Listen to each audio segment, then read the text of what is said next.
Salut à tous.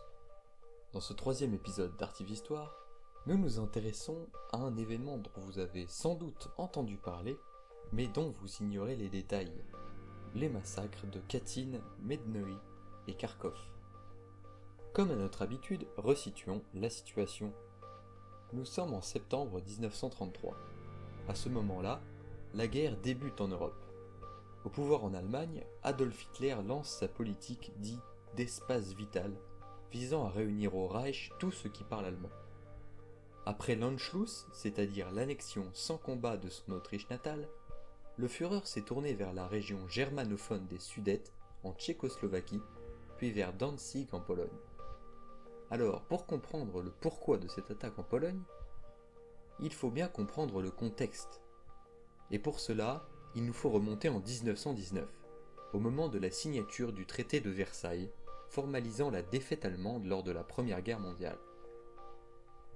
Ce traité inflige de lourdes sanctions économiques, territoriales et militaires aux vaincus. Ces derniers doivent payer de colossaux dommages de guerre aux vainqueurs, qui seront en partie responsables de la crise économique en Allemagne dans l'entre-deux-guerres. Par ailleurs, l'Allemagne ne peut conserver qu'une infime partie de son armée en activité. En effet, afin de limiter voire d'anéantir son potentiel, les Alliés ordonnent l'envoi de 5000 canons, 25 000 avions, leurs chars et l'entièreté de leur flotte de guerre, qui d'ailleurs se sabordera. La marine, l'aviation et l'artillerie sont alors interdits en Allemagne. Le service militaire est aboli et une armée de seulement 100 000 hommes reste en activité. En outre, l'Allemagne doit céder une partie importante de son territoire à la France, pour l'Alsace-Lorraine, ainsi que rendre son indépendance à l'Autriche et reformer la Pologne en lui cédant des terres. En tout, l'Allemagne est amputée de 15% de son territoire et de 10% de sa population. Mais le point d'orgue de ce démantèlement concerne le couloir de Danzig. En effet, l'État de Pologne, renfermé sur lui-même, souhaite avoir un accès à la mer. La décision se porte alors sur la ville portuaire de Danzig, pourtant allemande, qui est cédée à la Pologne. Toutes ces décisions créeront un vif ressentiment dans une Allemagne meurtrie, abattue par la défaite et la crise économique, et favorisera l'accession au pouvoir d'Hitler et donc le début de la guerre en Pologne. À la surprise générale, l'Allemagne s'allie à l'Union soviétique et le 23 août 1939, le ministre des Affaires étrangères du Reich, Ribbentrop, signe avec son homologue russe Molotov un pacte de non-agression qui ira même beaucoup plus loin en prévoyant un partage de l'Europe entre les deux nations. 8 jours plus tard seulement, le 1er septembre, les premiers coups de canon sont tirés sur Danzig.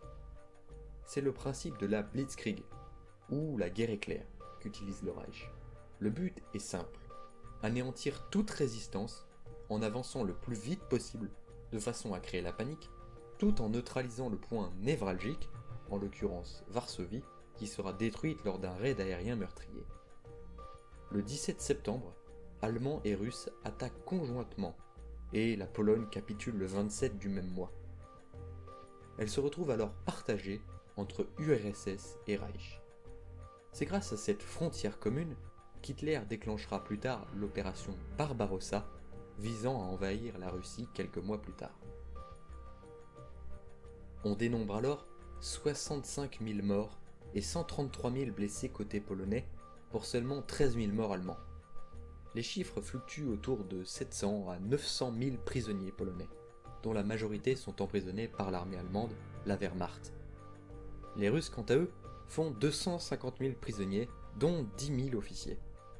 Après quelques jours, la moitié d'entre eux, les hommes de troupe, sont relâchés. Les autres sont confiés aux soins du NKVD.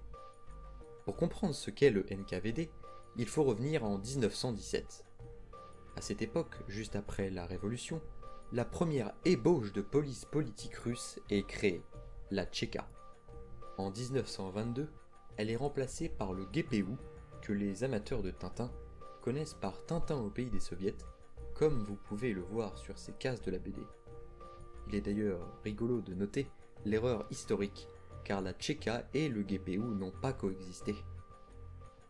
Le GPU deviendra finalement le NKVD et son rôle sera de contrôler l'ensemble de la population et d'en supprimer les éléments divergents. Le NKVD sera chargé de l'administration des camps de prisonniers et des goulags, les camps de concentration soviétiques. Parmi les grands noms du NKVD, on trouve l'espion soviétique le plus connu de nos jours, Richard Sorge, l'homme qui prévint Staline de l'existence de l'opération Barbarossa, ou encore qui informa les Russes que les Japonais n'attaqueraient jamais l'URSS, ou encore de l'imminence de l'attaque de Pearl Harbor.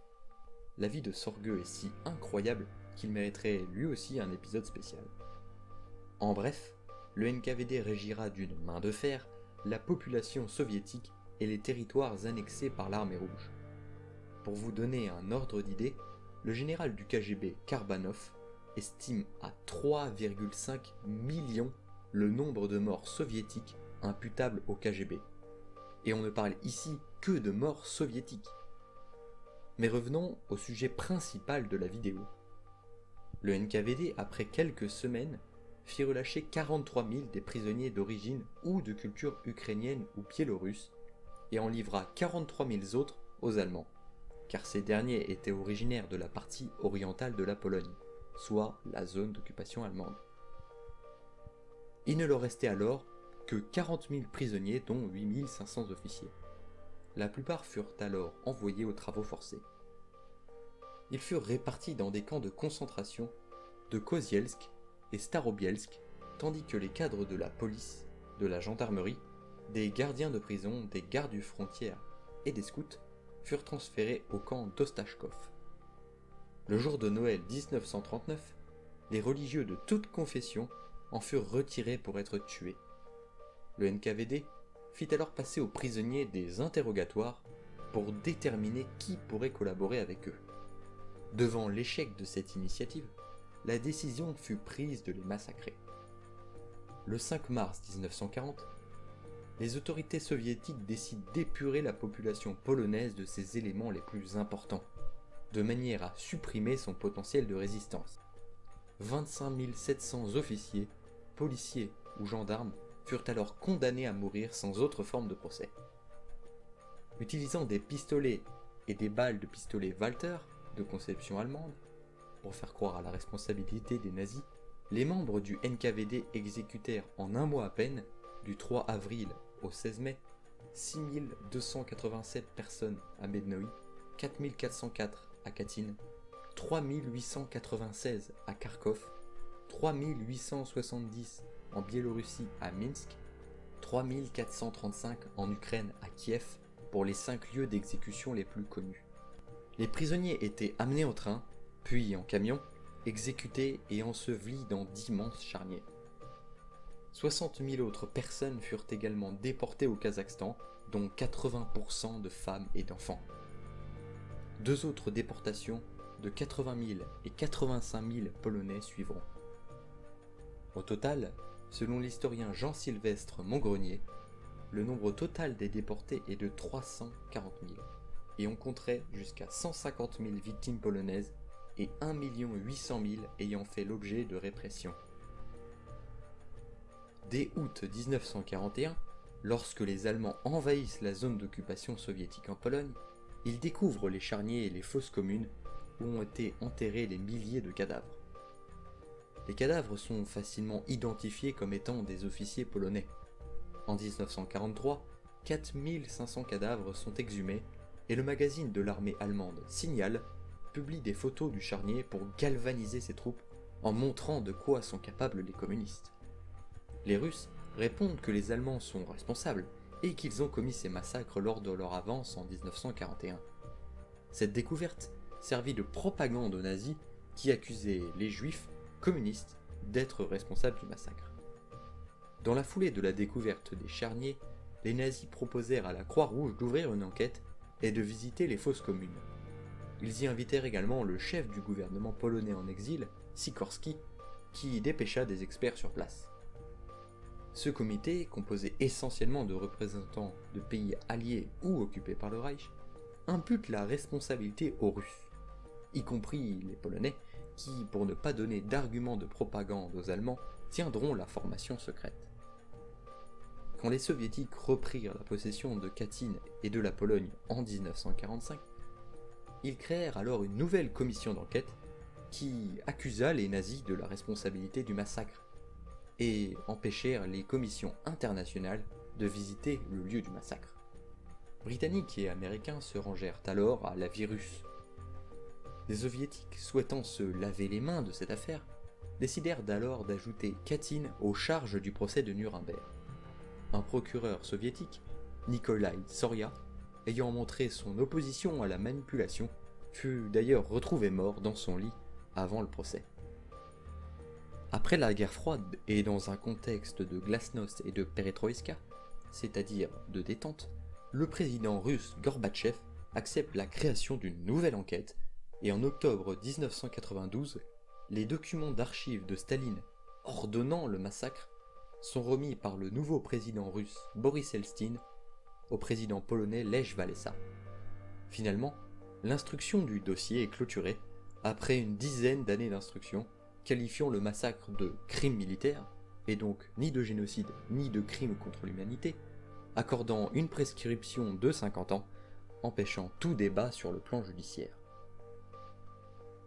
Pendant des années, cet événement a été utilisé dans les écoles et dans les médias pour accabler une fois de plus les nazis.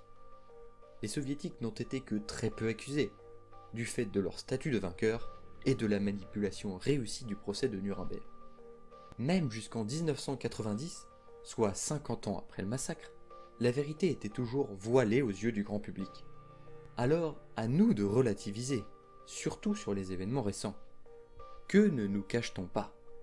Le simple fait de demander pourquoi les massacres effectués en 1940 étaient en zone d'occupation soviétique était un motif d'exclusion de cours d'histoire il n'y a pas si longtemps. Alors, comme d'habitude, je vous conseille de rester curieux et de ne pas vous fier à tout ce qu'on vous dit. Les médias et les professeurs n'ont pas la science infuse et peuvent instrumentaliser ces événements à des fins de propagande. N'oublions pas que la Première Guerre mondiale est partie d'un simple assassinat d'un extrémiste isolé et qu'il a mené l'Europe entière à se déchirer. Si le sujet vous intéresse, je vous conseille d'ailleurs le film Katyn qui traite du massacre. Et comme habituellement, n'hésitez pas à checker la description et à commenter. Quant à moi, je vous dis ciao et à bientôt pour un nouvel épisode.